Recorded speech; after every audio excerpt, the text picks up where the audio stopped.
Hello everyone, welcome back.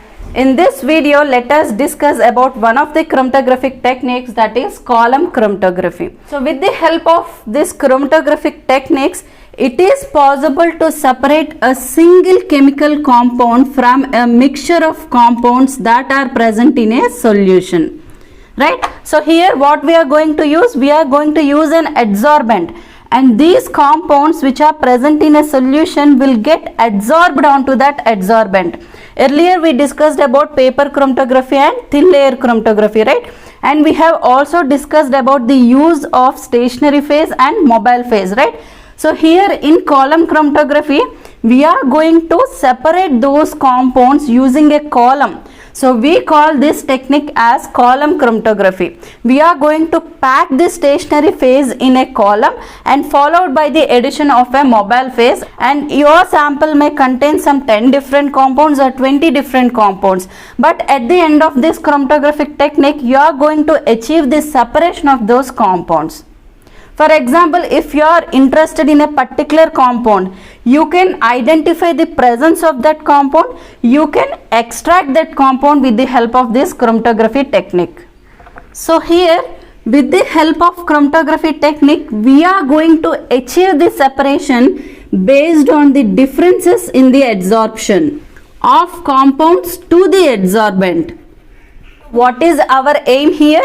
We are going to separate a particular single chemical compound from a mixture of compounds that are present in a solution. Say for example, this is the test tube containing a sample, okay?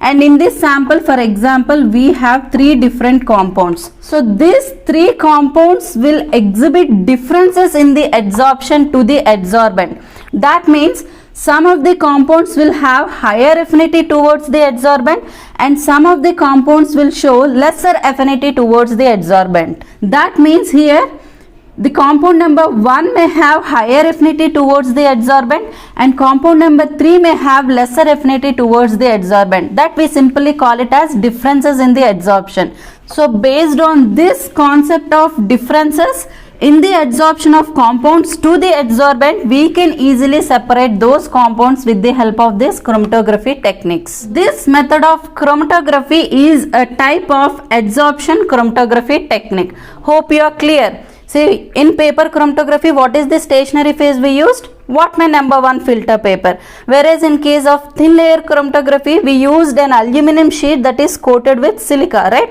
Here in case of column chromatography, we are going to use columns that are packed with this stationary phase. That we simply call it as adsorbent, right? And on the top, we are going to apply the sample which contain a mixture of compounds, followed by the addition of mobile phase. So when this mobile phase starts migration, the compounds which are present in the sample will also move along with the mobile phase. So during that process, so these compounds which are present in the solution will move at different rates. Compounds which is having higher affinity towards the stationary phase will move slowly, whereas the compound which is having lower affinity towards the stationary phase will move faster, and that will be eluted first from the column. So based on this concept, we can call this type of chromatography as adsorption chromatography technique. We can use this column chromatography technique both at small scale and at large scale. It depends on your experimental needs. Like for example, if you are processing samples of smaller volume, then you can go with the smaller columns. Or if your sample volume is more, then you can prefer larger columns. Coming to the principle of column chromatography, as we already discussed, here when you apply sample on the top of the stationary phase and when the mobile phase starts migration, the compounds which are present in the solution will also move along with the mobile phase. And the movement of those individual compounds in a mixture will be at a different rates. The compounds with higher affinity towards the stationary phase will move slower, whereas the compounds with the lower affinity will move faster. We already discussed about the adsorption chromatography, right? So what is the adsorbent here? Nothing but the stationary phase. We can use silica as a stationary phase here in column chromatography also. So if a compound that is present in a mixture have higher affinity towards the stationary phase, that is towards the silica, then it will move slower. Whereas the compounds with lower affinity, then they will move faster. So when you run the column, the compounds which elute first will have lower affinity towards the stationary phase, whereas the compounds which are having higher affinity towards the stationary phase will move slowly. For example, if you take this as a column, okay, so you have applied the sample over here. Now this sample contain a mixture of compounds, as we already taken example of 3 different compounds, right? So now in your sample you have 3 different compounds, right? So the compound 1, compound 2 and compound 3. Compound 1 is having a higher affinity towards the stationary phase, whereas compound 2 shows a moderate affinity, whereas the compound 3 is having a very low affinity towards the stationary phase. Now out of these 3 compounds, which one will elute first? The compound which is having lower affinity towards the stationary phase will elute first. So here the compounds will be separated based on the differences in their rate of adsorption. So this is the compound number 3, 2 and 1. So this is the compound 3 which is having least affinity towards the stationary phase, and it will move faster compared to compound number 1 which is having higher affinity towards the stationary phase. So this compound number 3 will be eluted first out from the column, followed by compound number 2, followed by compound number 1.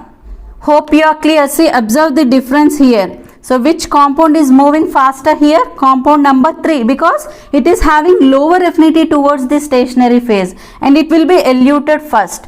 Whereas the compound number 1 is having higher affinity towards the stationary phase and it will be eluted last. The rate of movement of the components is expressed in the form of an RF value. So here RF stands for retention factor. It is given with a formula called distance travelled by solute by distance travelled by the solvent. Before we talk about the experimental procedure, here you need to know about the mobile phase and the stationary phase. First, let us discuss about the mobile phase. So this mobile phase is prepared either with a single solvent or a mixture of solvents. Here you need to standardize the composition of mobile phase based on your experiment. For some column chromatography techniques, we proceed with a single solvent, whereas for some column chromatography techniques, we go with the combination of solvents. For example, methanol is to chloroform in 9:1 ratio. So here methanol is a polar solvent and chloroform is a non-polar solvent. If you are working with any plant extracts and if you are interested in isolating phenols, then you go with one composition of mobile phase. Or if you are interested in isolating especially flavonoids, then you go with the different composition of mobile phase. Based on the polarity, these are some of the organic solvents which we generally use as a mobile phase in column chromatography technique. They include ethanol, acetone, water, acetic acid, pyridine, etc. This mobile phase should possess some properties, which includes that it should act as a solvent. So here we are going to introduce a sample into a column, right? And what we are going to achieve at the end of the process? We are going to separate a particular chemical compound from a mixture of compounds, right? When we apply this mobile phase, when it starts moving towards the stationary phase under the gravity, compounds which are present in the sample will also move along with this mobile phase, right? It should act as a developing agent. With the help of this mobile phase, we are going to separate the compounds that are present in a sample by forming different bands. If you observe the column, we may get a different bands.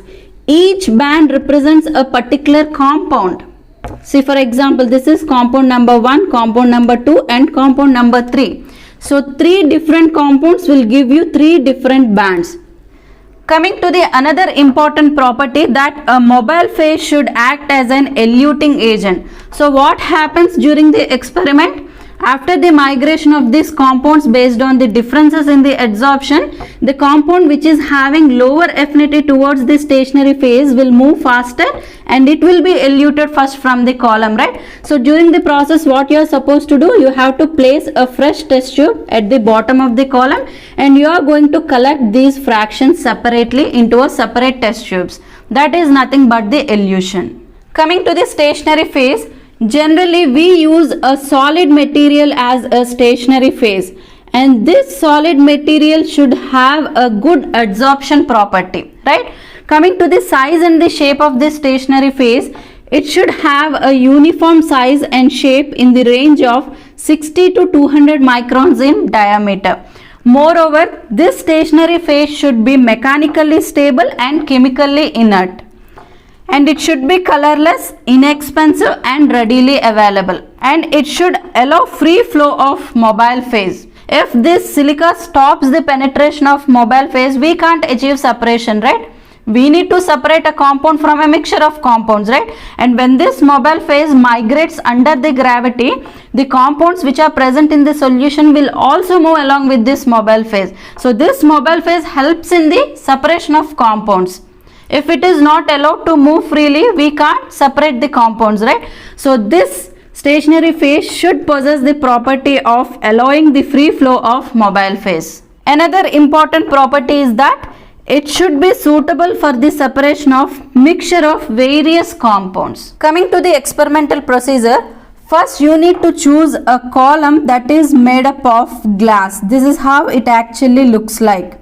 So here there will be a knob. If you close it, then there will be no movement of mobile phase. If you open it, then there will be a movement of mobile phase under the gravity, right? Once you are ready with the column, what you are supposed to do is, you need to pack the bottom of the column with cotton wool or glass wool or an asbestos pad. Look at the picture carefully. See, this is the end of the column, right? So here you are going to place either cotton wool or glass wool or an asbestos pad. So here you are going to pack it. You can either use a glass rod or a glass pipette to fit it at the bottom of the column, right? So now you are going to add a stationary phase on the top of this cotton wool. So here the use of cotton wool is to prevent the leakage of stationary phase. Silica will be in a powder form, right? So if you add directly, then it will be released through this bottom. To avoid that leakage, we are blocking this point with the addition of this cotton wool. And on the top of this cotton wool, we are going to add silica, which acts as a stationary phase. So this entire column is packed with a stationary phase, that is nothing but the silica. Clear? We can either go with dry packing or wet packing. Dry packing in the sense we directly add silica powder into this column. Whereas in case of wet packing, what we actually do is, this silica which is in a powdered form is mixed with mobile phase and we are going to prepare a slurry. That slurry is added into this column. So now we are done with this setup, right? You have already placed a cotton wool and on the top you have packed the column with this stationary phase. Now on the top you are going to place a paper disc. So why we are going to place this paper disc on the top of this stationary phase? Just to avoid the disturbance to the stationary phase. That may happen during the separation of the compounds and during the addition of the mobile phase from the top of the column along the edges. You are done with the preparation of the column, right? Now what you are supposed to do is, you have to add mobile phase from the top of the column. The stationary phase which you have packed in the column is made wet with the help of the mobile phase. The upper layer of the mobile phase and the stationary phase should match with each other. Make sure you add mobile phase continuously whenever required throughout the process. The stationary phase which is present in the column shouldn't get dried. It must be kept wet with the addition of the solvent. See, observe the picture carefully. So this is the stationary phase, silica, that is packed in a column. So here the nozzle is closed, so there will be no leakage of mobile phase, right? So after this stationary phase is made wet with the addition of the mobile phase, in the next step what you are going to do is you have to add sample on the top of it. This green color indicates the sample. So how you are going to prepare this sample? Sample is again dissolved in a minimum amount of mobile phase. You might have seen Pasteur pipettes, right? So with the help of Pasteur pipette, you are going to add this sample without disturbing the stationary phase. Just you are going to add the sample along the edges of the column. Now this tap is turned on to initiate the movement of compounds that are present in this solution. Now again on the top you are going to add mobile phase with the help of Pasteur pipette. For suppose consider it as a glass column. Okay. Now you have packed this column with silica, which is a stationary phase, right? And you have added sample on top of it. Now you are supposed to add mobile phase on the top of this sample, right? Again with the help of Pasteur pipette, now what you are supposed to do? Along the edges, you are going to release the solution slowly on top of this sample. Do not directly dip the Pasteur pipette onto the sample or directly into the stationary phase. You are not supposed to disturb the stationary phase throughout the experiment. If you disturb the stationary phase, that may lead to uneven bands. Observe the second picture here. This is the stationary phase and this is the mobile phase. Now the sample separation has started. Observe here. This is the first band and this is the second band. So this compound is having a lower affinity towards the stationary phase, whereas this compound is having stronger interaction with the stationary phase. So the compound which is having a weaker interaction will move faster and it will be eluted first, whereas the compound which is having higher affinity towards the stationary phase will move slowly and it will be eluted at the last. See here, this is the other compound. Okay, out of this compound which one moved faster? This green colored compound, and it is collected in a fresh test tube. Again the other compound is collected into another test tube. We are not going to mix them again, otherwise there will be no use of carrying out this chromatography technique. Here we are going to separate these compounds from a mixture of solution. For example, if in a solution there are three different compounds, one is green, other one is red and the other one is blue. So if the green color is having a weaker interaction, then it will be eluted first. We are going to collect in a separate test tube that especially contain a green compound in a pure form, whereas we are going to collect the second fraction in another test tube, that is red, whereas in the another fresh test tube we are going to collect the another compound that is blue in color, because this compound is having higher affinity compared to these compounds. So it will be eluted in the last. Remember one more important point here. If you perform this experiment with colored compounds, as I told you just now that one compound is red in color, other one is green in color and the other one is blue in color, right? Then it will be very easy for us to monitor the movement of compounds. See, look at the picture here. This is green colored band and this is red colored band. So this compound will appear green in color, whereas this compound appear red in color. So we can easily make out by observing these bands. When we collect this fraction, we can easily say that we are going to collect the green colored compound. Here we can easily say that we are collecting a red colored compound. But if you process colorless compounds, it will be a bit difficult. See here, once you pack the column and you add the sample on top of it and you initiate the process, and when you start collecting the eluent, first take one test tube and roughly collect around 0.5 to 1 ml of the eluent. Then move on to the second test tube. Again you collect 0.5 to 1 ml of the eluent. Move on to the third test tube. Again you collect the same amount of the eluent. In this way roughly you are going to collect the different eluents. In that eluent you may get a single compound or a combination of the compounds, that we don't know because they doesn't exhibit any color. So it will be difficult for us to make out whether you are collecting a single compound or a mixture of compounds again. That you need to confirm again by performing TLC. Because once you perform this TLC and expose the TLC sheet to iodine vapors, we can easily make out the presence of bands. For example, in this first test tube, you have collected 0.5 ml of eluent, right? In the second test tube also, you have collected 0.5 ml of eluent, right? Now you are going to take some amount of this sample and apply it onto a TLC sheet. Again, carry out this thin layer chromatography technique. At the end of the technique, when you expose this sheet to iodine vapors, if you get a single band, that indicates that this elution contains a pure compound. But if you get two different bands, that means you have collected another compound also along with the first compound. Again, you need to repeat the process in order to separate that particular compound from the another compound. Coming to the types of column chromatography, first one is adsorption column chromatography, which we discussed right now. The compounds which are present in a sample will get adsorbed onto the adsorbent. Based on the differences in the adsorption, we are going to separate the compounds, right? Whereas coming to the partition column chromatography, here both the stationary phase and the mobile phase will be in liquid form. So the compounds will be partitioned between those two phases. Coming to the other type, that is gel column chromatography technique. In this method of column chromatography, separation takes place through the column that is packed with a gel. So here the gel will act as a stationary phase which is porous in nature. It is also referred to as size exclusion chromatography.